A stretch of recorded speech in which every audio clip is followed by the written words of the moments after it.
if all humanity were to cease to exist, does God still exist?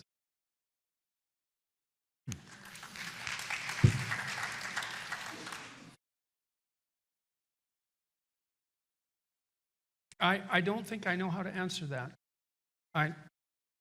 It's just, the situation is too hypothetical. I mean, I can take a crack at some of it, but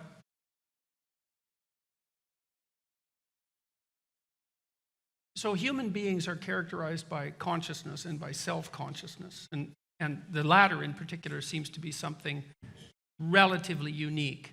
There's some vague evidence for self-consciousness of lower sorts in animals, but it's not very compelling.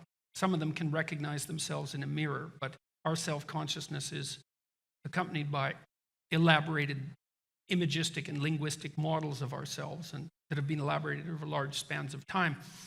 There are lots of elements of being that would disappear if we disappeared.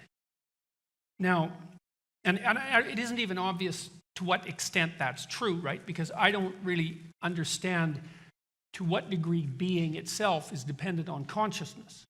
Like the classic materialist Enlightenment view, which I would say is basically a 19th century view, something like that, is that if all consciousness was extinguished, the material substrate of the universe would continue unchanged.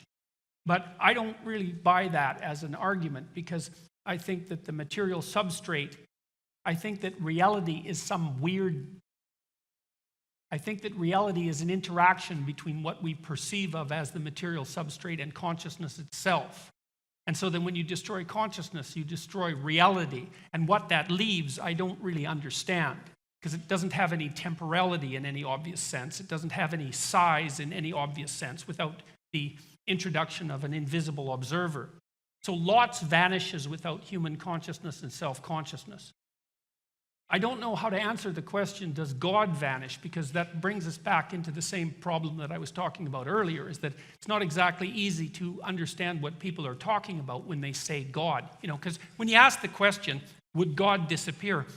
There's an assumption there that whatever God is understandable and boxable, like a simple concept, like a chair, and that we both share the same conception. And, you know, there's endless warnings in deep religious literature against assuming that you understand what that term means, or sometimes even for using the term.